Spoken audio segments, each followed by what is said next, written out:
you all for joining us tonight. This is the first leg of the journey, as it were, out of the darkness. It is our fifth out of the darkness, in which we will be gathering here first and then here at Trinity, and we're very, very grateful to Trinity Church for hosting the vigil, and especially so because they, on a nightly basis, provide shelter for homeless LGBTQ youth at Trinity Place. And we always say that, youth is not something that we need to address, just once a year in terms of the AIDS crisis. We have to remain constantly vigilant. What was really wonderful, some things were a little difficult with starting on having World AIDS Day this year, actually on Sunday. Over at Broadway, they had 4 services ahead of us, but Broadway has started just as often as we've been now doing the 5 years that we've been doing Out of the Darkness at Broadway. They have also been doing, it was at a retreat and I requested it, but the whole congregation supported it, a World AIDS Day service. So we just had a World AIDS Day service, and one of our congregants who's in going to school to become a pastor gave the message. And the message was based on one of the gospel texts about Jesus' parable about the people in the fields and one being left and one being taken.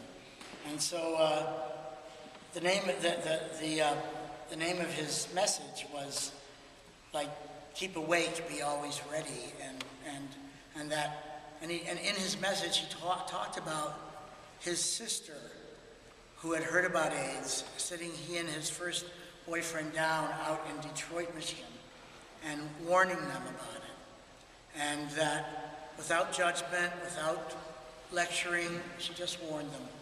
And that he was saying that the message of his sermon basically was that's what we still have to do for each other and for the next generation especially, is we have to keep warning them. Area and our fellow stakeholders in Out of the Darkness are actually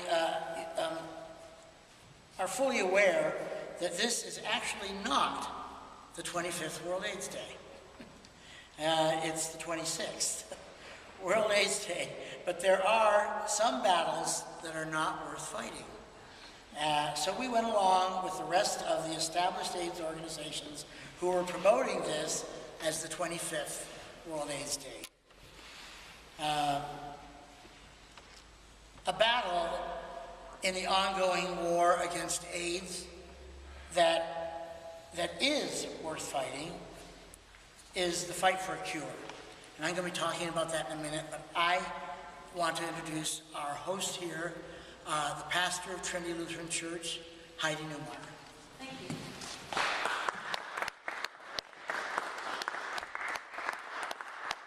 Thank you. It's an honor for us to host you here. Looking at the Keith Haring art, we're proud that the Keith Haring Foundation is one of the supporters of our shelter. I would like to read a poem in memory, in honor of all the names we're going to read and the people we're going to remember this evening, and the many others whose names will not be mentioned. It's called Dirge Without Music by Edna St. Vincent Millay. I am not resigned to the shutting away of loving hearts in the hard ground. So it is, and so it will be, for so it has been, time out of mind. Into the darkness they go, the wise and the lovely, crowned with lilies and with laurel they go. But I am not resigned. Lovers and thinkers, into the earth with you, be one with the dull, the indiscriminate dust. A fragment of what you felt, of what you knew, a formula, a phrase remains, but the best is lost. The answers quick and keen, the honest look, the laughter, the love, they are gone. They have gone to feed the roses. Elegant and curled is the blossom. Fragrant is the blossom, I know, but I do not approve. More precious was the light in your eyes than all the roses in the world.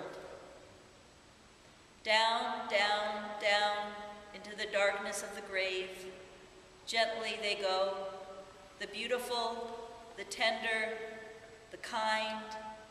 Quietly they go, the intelligent, the witty, the brave. I know, but I do not approve, and I am not resigned. We do not approve, and we are not resigned. Thank you, Heidi.